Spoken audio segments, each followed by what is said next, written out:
Hello, Platinum God Games, back with another Skull and Bones tutorial. I'm a Ubisoft partnered creator and Twitch streamer, so check the description below for all my social links, including my Twitch channel and live times.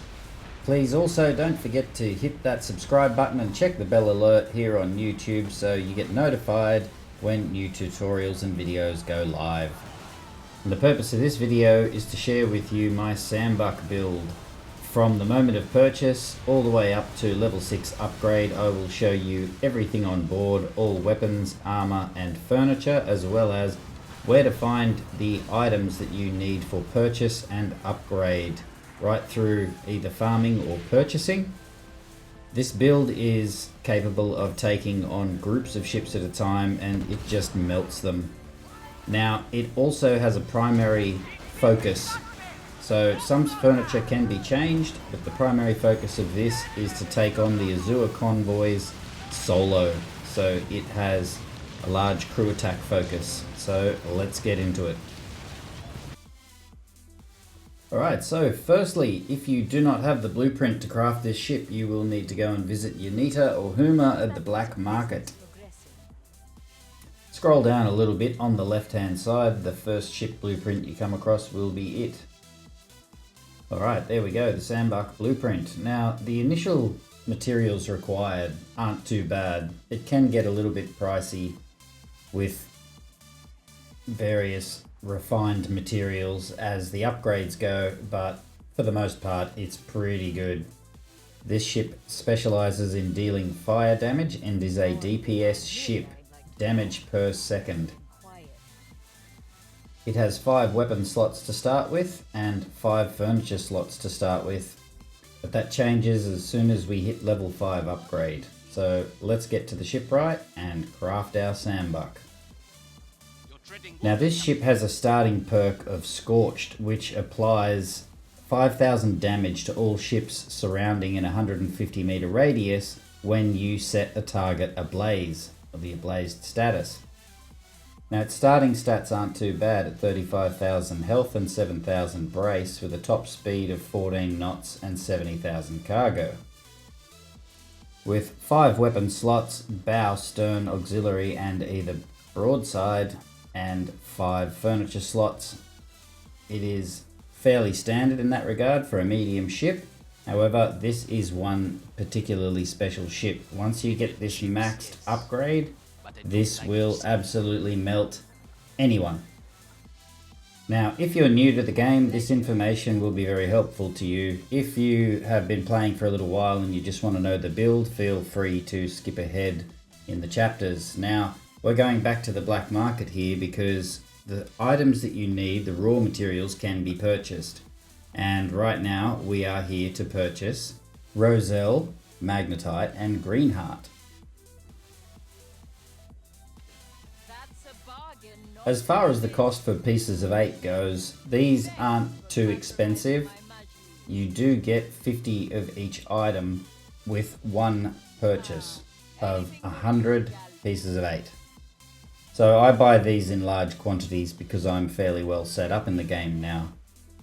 Now we're going to zip over to the refinery.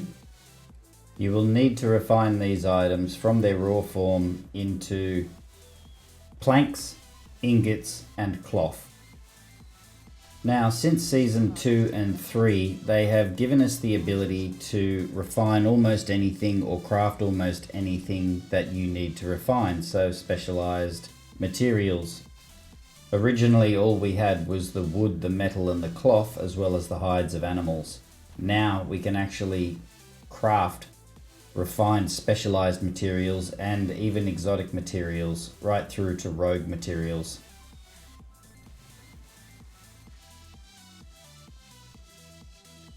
Alright, so I'm going to share with you a little secret that I was unaware of for quite some time.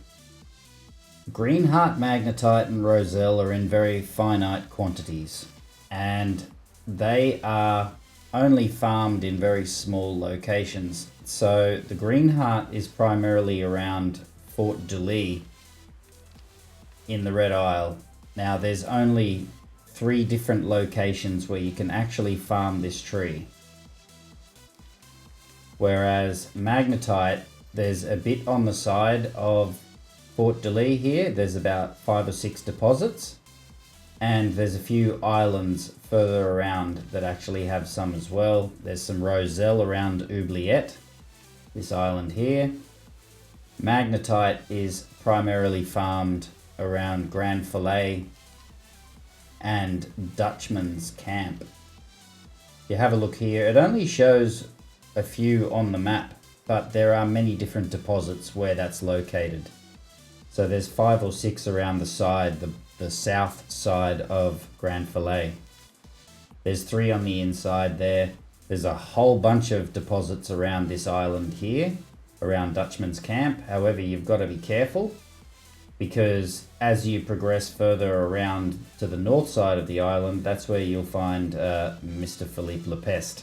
And there's a tower there that shoots mortar, poison mortar at you. So be careful, stay away from the top end of the island.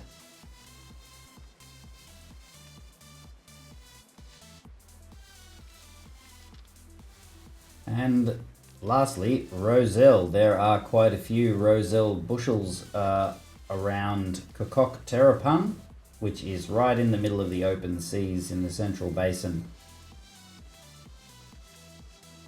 There are bushels also on the small islands that surround Kokok Terrapung.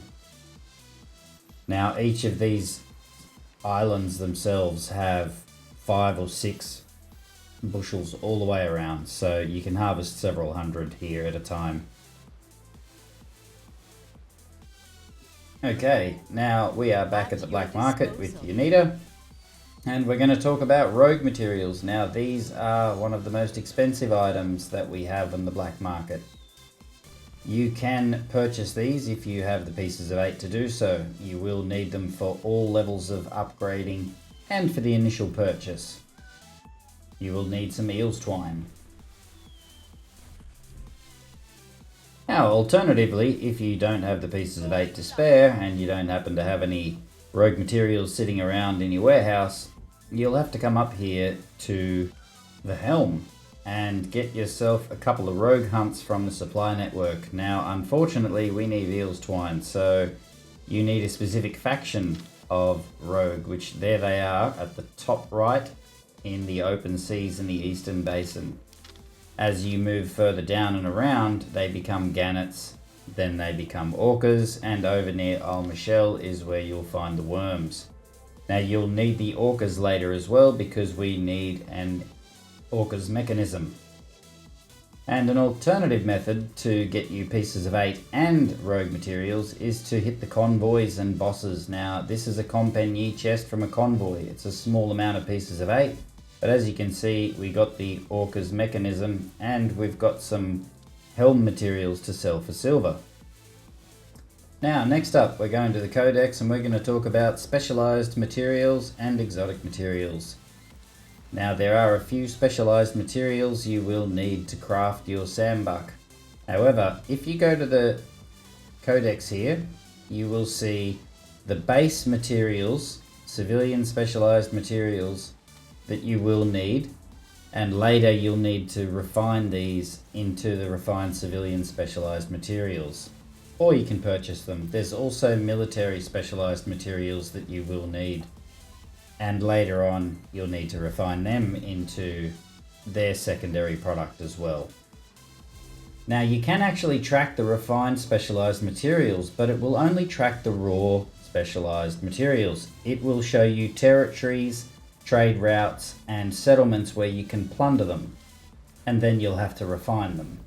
But we know you can actually go and hit the convoys of the factions that they're responsible for those items. If you look at the clues, you can see Compagnie territory, DMC territory, and that'll show you where you can get it. You also have the option of being able to refine these in the refinery, craft them.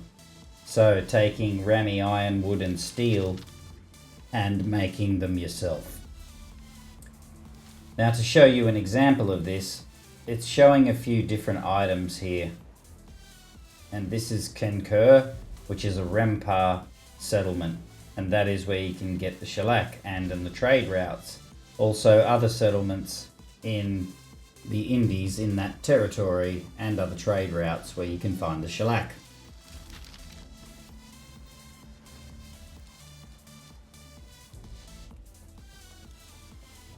Alright, so let's remove that tracking and see what happens when you try and track lacquer, which is a 5-to-1 ratio of production from shellac. As you can see here, it's showing in St. Anne because you can purchase, refine and craft it. So you'll also notice that it's not showing lacquer, and even when I look at this convoy, which most likely will reward you with lacquer, it's not showing up when I hover over it, but if you went and did it, it'll probably have it. As a quick example, this is Opulent Opportunity, which is an Unguana convoy, and that's showing that it has dry sand. They don't always show it here, they don't always list it, and sometimes they don't even have it, depending on the weekly rotations.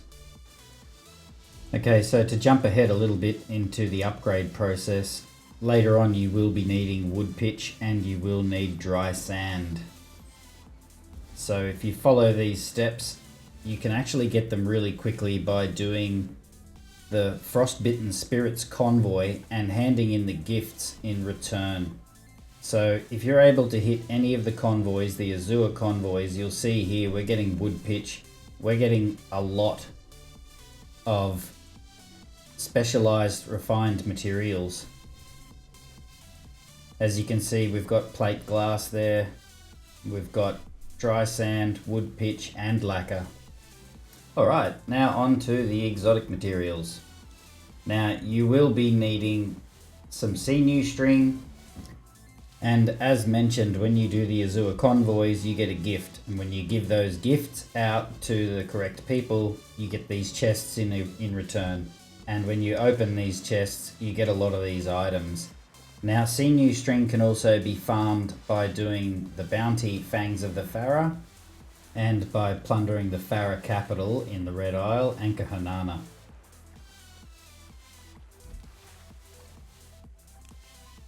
As you can see here, when I zoom in on Tangina Rabe, she has 2 sinew string. Now let's talk upgrade parts.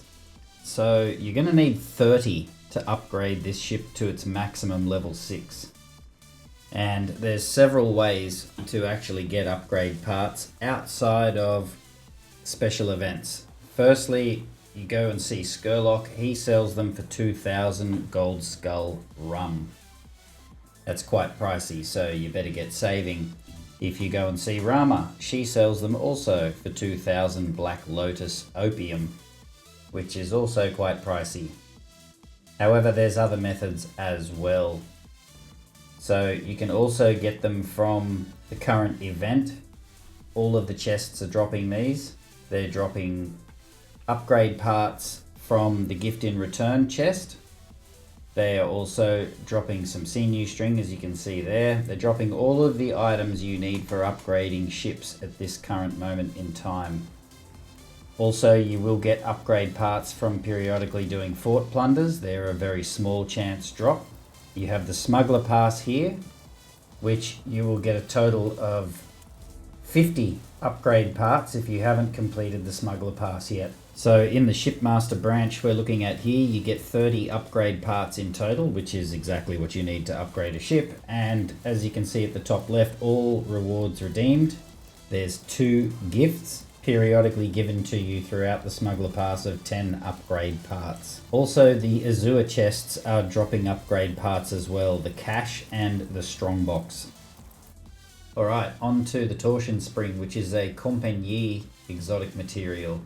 You can get this by plundering any compagnie forts or settlements, and most of the time when there's an event going on, that event will give you loads of these kind of materials, and the Azure Royale is no different. This is the level 7 convoy, and I got 7 torsion springs just from doing this. So if you're looking to grow and you don't have a good ship yet, do this convoy as much as you can. Alright, so now we can actually purchase the ship, and it's time to get down to brass tacks and upgrade the ship from 0 to level 6.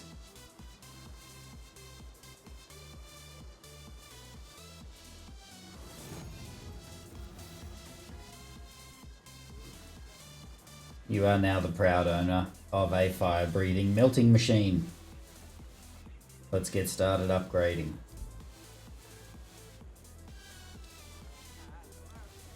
So the upgrades start out fairly cheap, only requiring a few items.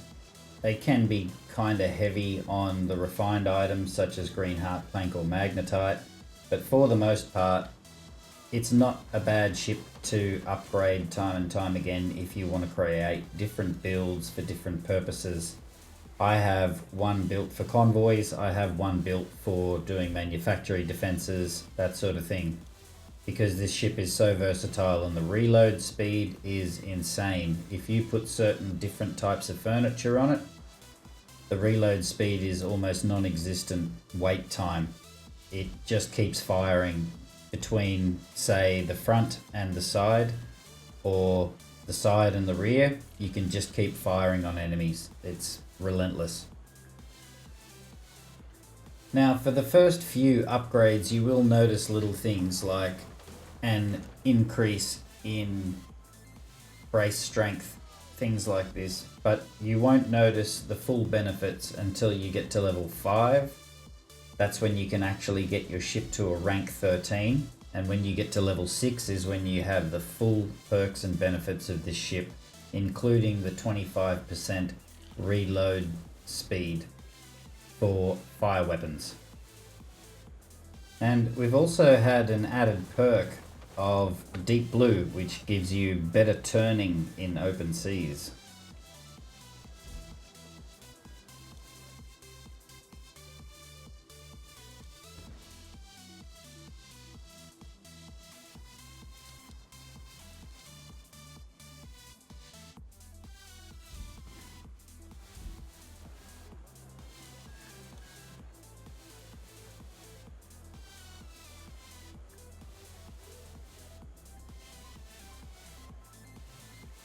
As you can see, the upgrade's getting more expensive, requiring pieces of 8.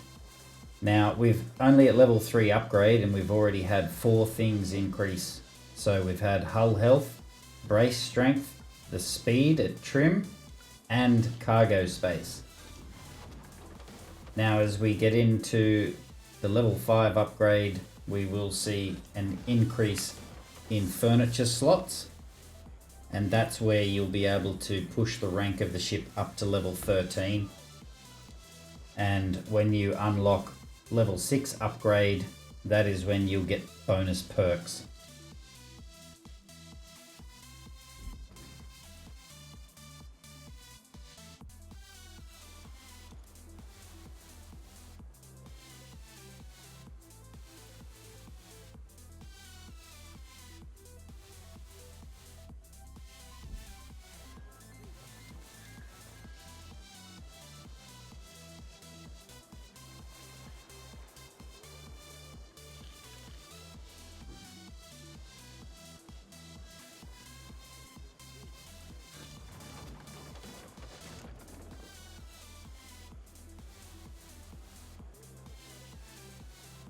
So here we go with the final upgrade.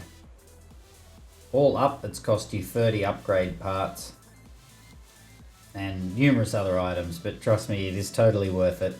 The versatility and power of this ship is beautiful. This was my Season 3 main sail. So as you can see there, now we have 6 furniture slots available, which is awesome.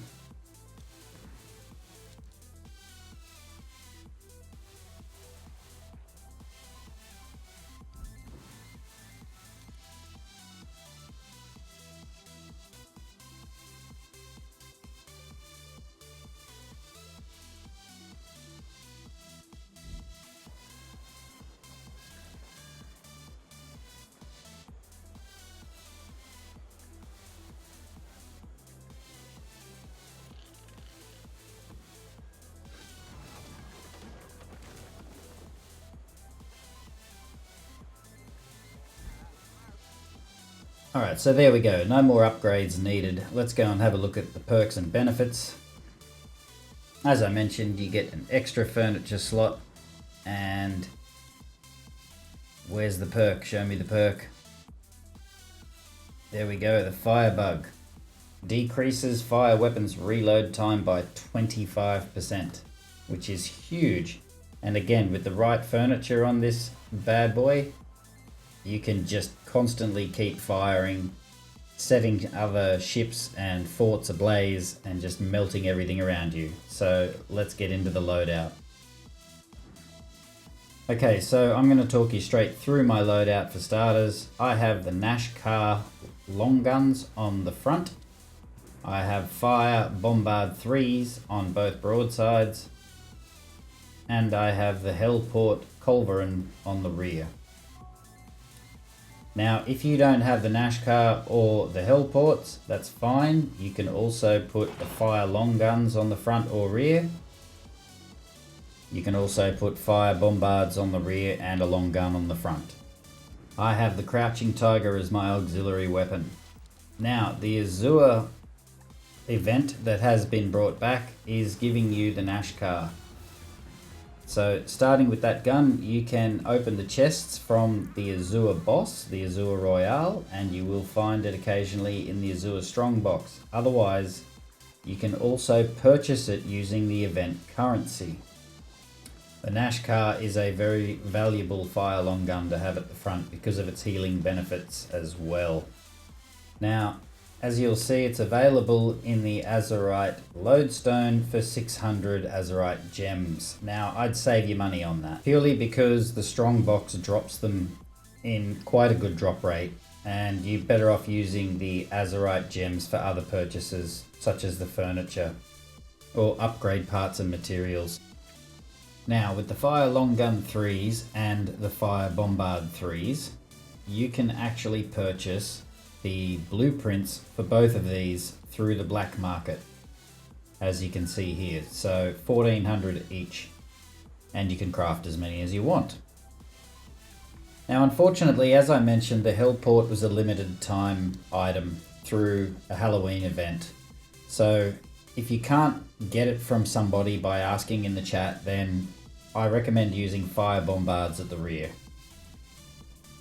Lastly, the auxiliary I'm using is a mortar, and it's the Crouching Tiger, which was a Season 3 Smuggler's Pass item. It can be purchased through the black market or via William Blackwood, and you can also get it by opening the Legacy Cache 3 chests on a chance drop. Okay, now onto the armor, and the armor I'm using is the Buccaneer's Oath for the perk Blood and Gold, which gives you 25% more damage and increased armor for 30 seconds when you destroy another ship, which is perfect for convoys. Now, you can acquire this item in the black market currently, this week, so if you can get it, I strongly advise it. Otherwise, William Blackwood does sell it, and you can get the Legacy Cache 3 and obtain it that way. I open 10 Legacy Caches every now and then, and the final 2 in this opening happen to be both Buccaneer's Oath. And I was quite happy. I do use it on multiple ships.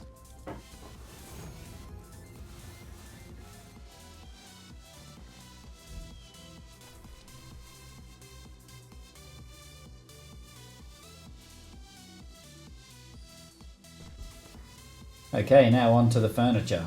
So I'm going to run you through the list of furniture that I have, then show you where to get it all. Firstly, we have the Boatswain's Toll. Then we have the Bombard Menuiserie. Then we have the Boatswain's Call. Yes, there's 2 Boatswain items. Then we have Lestari Trophy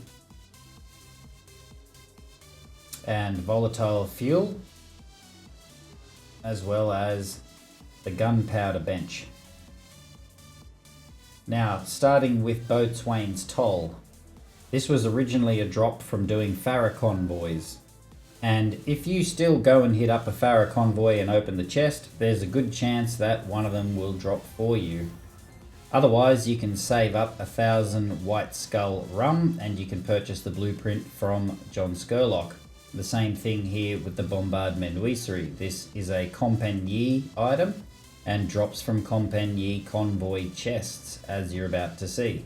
Otherwise, you can go and see John Scurlock again for 1,000 White Skull Rum, and you can purchase the blueprint and craft at the Carpenters.